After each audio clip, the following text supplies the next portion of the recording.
शांति। 27 दिसंबर 2021। अभी सुनेंगे मुरली। मीठे बच्चे, भारत भूमि सुखदाता बाप की जन्मभूमि है। बाप ही आकर सभी बच्चों को दुख से लिबरेट करते हैं। प्रश्न: सबसे ऊंची बड़ी लंबी कहानी कौन सी है जो तुम बच्चों के लिए कॉमन है? उत्तर: इस ड्रामा के आदि मध्य अंत की कहानी बड़ी लंबी और ऊंची है। इस कहानी को मनुष्य नहीं समझ सकते हैं। तुम बच्चों के लिए कहानी बहुत कॉमन है। तुम जानते हो यह ड्रामा कैसे हूबहू रिपीट होता है, ये सीढ़ी कैसे फिरती रहती है। गीत है ओम नमो शिवाय, ओम शांति।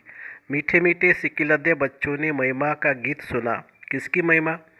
ऊंचे ते ऊंचे भगवान की, जिसको पतित पावन दुखहर्ता सुखकर्ता भी कहते हैं। सुख देने वाले को याद किया जाता है। बच्चे जानते हैं सुख देने वाला एक ही परमपिता परमात्मा है। सभी मनुष्य मात्र उनको ही याद करते हैं और धर्म वाले भी कहते हैं कि बाप आकर दुख से लिबरेट कर सुख देते हैं, परंतु यह नहीं जानते कि बाप सुख देते हैं। फिर दुख कौन आकर देता है यह भी तुम समझते हो। नई दुनिया सो फिर पुरानी होती है तो उनको दुखधाम कहा जाता है। कलयुग के अंत के बाद फिर सतयुग जरूर आएगा। सृष्टि तो एक ही है। मनुष्य सृष्टि के चक्रों को बिल्कुल ही नहीं जानते। इसलिए बाबा पूछते हैं, तुमको ऐसा बेसमझ बनाने वाला कौन है? बाप तो किसी को दुख नहीं देते, बाप तो सदा सुख देते हैं। तुम जानते हो सुख देने वाले का जन्म स्थान भी भारत में है, तो दुख देने वाले का जन्म स्थान भी भारत में है।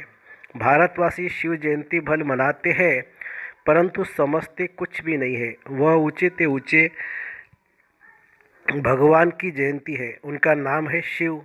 ये किसी को पता नहीं पड़ता है।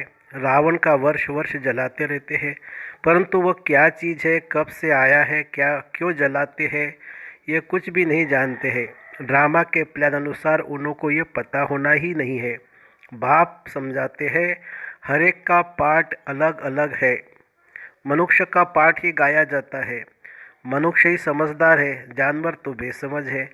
इस समय मनुष्य भी बेसमझ बन पड़े हैं। ये जानते ही नहीं कि दुखहर्ता सुखकर्ता पतित पावन कौन है। पतित कैसे बने हैं और पावन कैसे बनेंगे। पुकारते हैं परंतु अर्थ नहीं जानते। इस समय है ही भक्ति मार्ग। शास्त्र भी सब भक्ति मार्ग के हैं। शास्त्रों में कोई सद्गति का ज्ञान नहीं है। कहते भी है ज्ञान भक्ति वैराग्य, बस इतना बुद्धि में आता है। इसका भी अर्थ नहीं जानते हैं। ज्ञान का सागर एक ही परमपिता परमात्मा है, जरूर उनको ही ज्ञान देना है। वही सद्गुरु सद्गति दाता है, इसलिए उनको पुकारते हैं आकर दुर्गति से बचाओ। द्वापर में हम पहले सत्यो प्रधान पुजारी बनते हैं, फिर पुनर्जन्म लेते उतरते आते हैं। जो भी मनुष्य आते हैं सीढ़ी तो जरूर उतरेंगे ही। भल बुद्ध आदि नाम सीढ़ी में नहीं दिया है। अगर उनको दिखाओ भी तो उन्हें भी सीढ़ी तो उतरनी है ना। उनको सतो रजो तमो में तो आना ही है। अभी सब तमो प्रधान है। अब बाप समझाते हैं यह शास्त्र सब भक्ति मार्ग के हैं, जिससे अनेक प्रकार के कर्म कांड है। ज्ञान देने वाला एक ही बाप है। ज्ञान सागर ही आकर सच्चा ज्ञान सुनाते हैं। आधा कल्प है दिन, उसमें भक्ति की बात ही नहीं है। दिन में भी कभी ठोकरें नहीं खाते हैं, वह तो सुखी सुख है।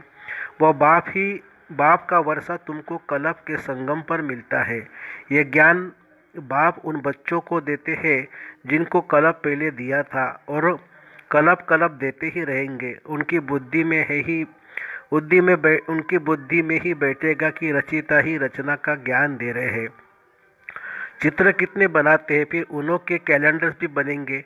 नई चीज़ कोई निकलती है तो वह फैलती है। अभी भारत में रचिता बाप आकर रचिता और रचना का ज्ञान दे रहे हैं। यह भी फैलेगा और बाहर सबके पास जाएगा।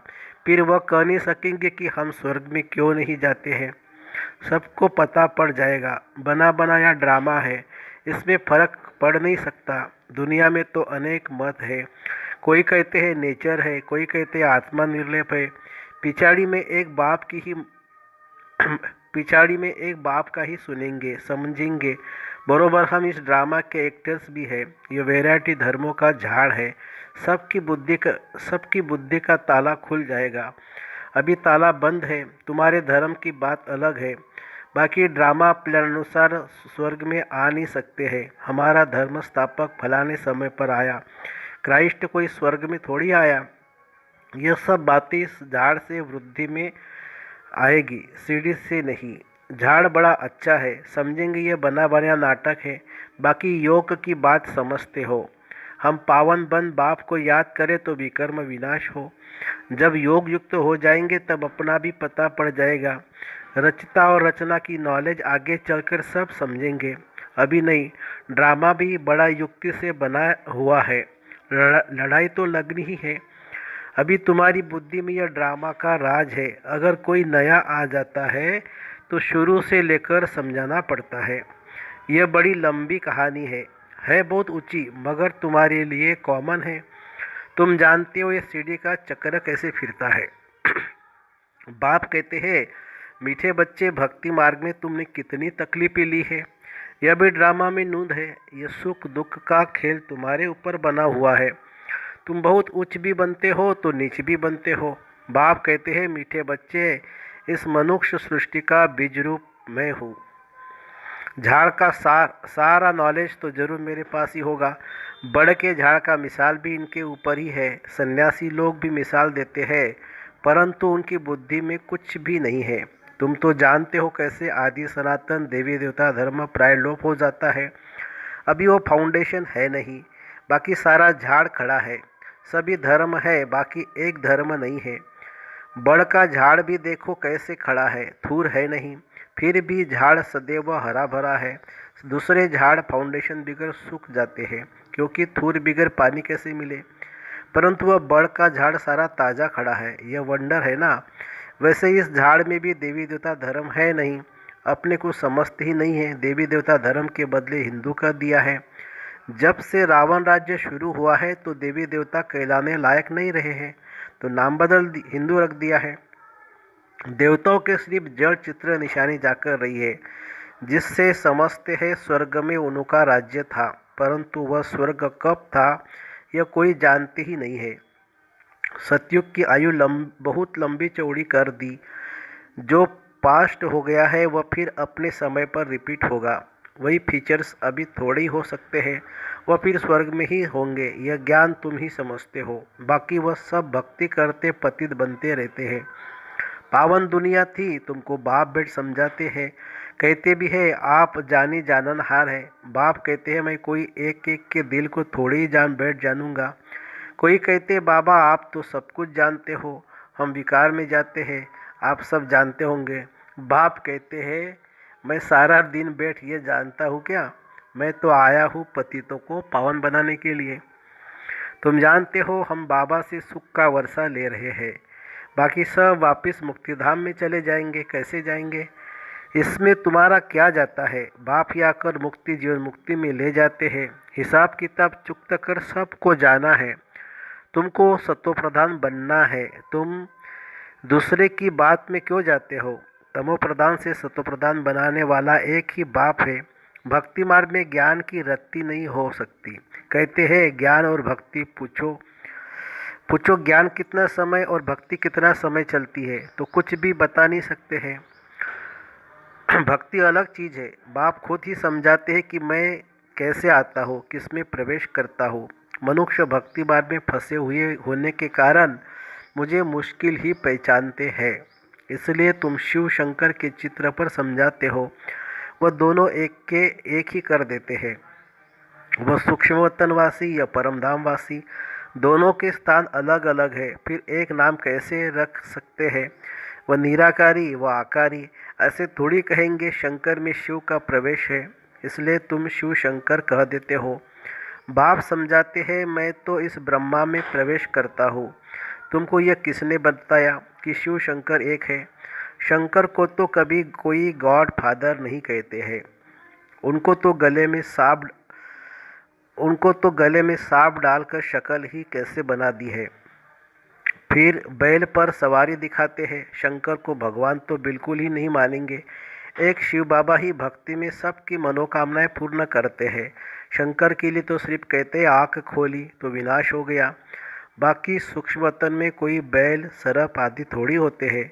वह तो पैदा इस ही यहाँ की है। कितने पत्थर बुद्धि बन गए हैं। यह भी समझते नहीं है कि हम पतित हैं। बाप कहते हैं मैं इन साधुओं का भी उद्धार करने आया हूँ। साधना की जाती है कुछ प्राप्ति के लिए, तो साधु लोग फिर अपने को शिव व भगवान कैसे कहला सकते हैं। शिव की तो साधना करने की दरकार ही नहीं है। उन्हों का तो नाम ही है सन्यासी। भगवान को कभी सन्यास करना पड़ता है क्या? सन्यास करने वाले को गेरू वस्त्र धारण करने पड़ते हैं। भगवान को भी यह वेश धारण करना पड़ता है क्या? वह तो है ही पतित पावन। कहते हैं मैं इन वेशधारियों का भी उद्धार करता हूँ। ड्रामानुसार हरेक अपना अपना पार्ट बजाते हैं। भक्ति मार्ग में मनुष्य जो कुछ करते हैं समझते नहीं है। शास्त्रों में किसी की सद्गति नहीं होती है। सद्गति होती है एक सत बाप से। ड्रामानुसार यह शास्त्र भी जरूरी है। गीता में क्या क्या लिखा हुआ है, गीता किसने सुनाई, वह भी कोई जानते नहीं है। तुमको मुख्य जोर देना है गीता पर। गीता ही सर्वशास्त्र में शिरोमणि है। अभी यह धर्मशास्त्र किसने और कब रचा और इससे क्या हुआ कोई जानते नहीं है। गीता में जो कुछ लिखते आए हैं वह रिपीट होगा। हम उनको अच्छा व बुरा कुछ नहीं कहते हैं, परंतु समझते हैं यह भक्ति मार्ग की सामग्री है जिससे मनुष्य उतरते आते हैं। 84 जन्म पूरे लेते लेते उतरती कला में तो आना ही है। जब सब अपना अपना पाड़ बजाने आ जाते हैं तब अंत में बाप आते हैं सबको ले जाने। इसलिए उनको कहा जाता है पतित पावन सर्व का सद्गति दाता। वह जब आते हैं तभी आकर रचता और रचना के आदि मध्यंत का ज्ञान सुनाते हैं। अब बाप बैठ पढ़ाते हैं, यह भी माया घड़ी घड़ी भुला देती है। नहीं तो भगवान हमको पढ़ाकर विश्व का मालिक बनाते हैं तो कितनी खुशी होनी चाहिए। सतयुग में यह ज्ञान नहीं होगा। फिर भक्ति मार्ग में वही भक्ति के शास्त्र होंगे। 2500 वर्ष यह पाठ बजाना ही है। ये चक्र का ज्ञान तुम्हारी बुद्धि में है। वो लोग तो न पतित पावन को जानते हैं, न पावन से पतित कौन बनाती है जानते हैं। सिर्फ खिलौने बनाकर खेलते रहते हैं, समझते कुछ भी नहीं है। तुमको कहेंगे तुम भारतवासी हो, तुम फिर कैसे कहते हो कि सिर्फ भारतवासी कुछ नहीं समझते हैं, बेसमझ है। तुम बोलो ये बेहद का बाप कहते हैं, वही नॉलेज दे रहे हैं। हम उन द्वारा समझदार बने हैं। प्रदर्शनी में बहुत लोग आते हैं, कहते हैं यह ज्ञान बहुत अच्छा है। बाहर गए खलास, क्योंकि वह सब है रावण के मुरीद। तुम अब बने हो राम के मुरीद। तुम बच्चों की बुद्धि में है कि हमको रचता बाप समझा रहे हैं, पतित से पावन बना रहे हैं। बाप हमारा कल्याण करते हैं, हमको फिर औरों का कल्याण करना है। जितना बहुतों का कल्याण करेंगे तो उतना उच्च पद पाएंगे।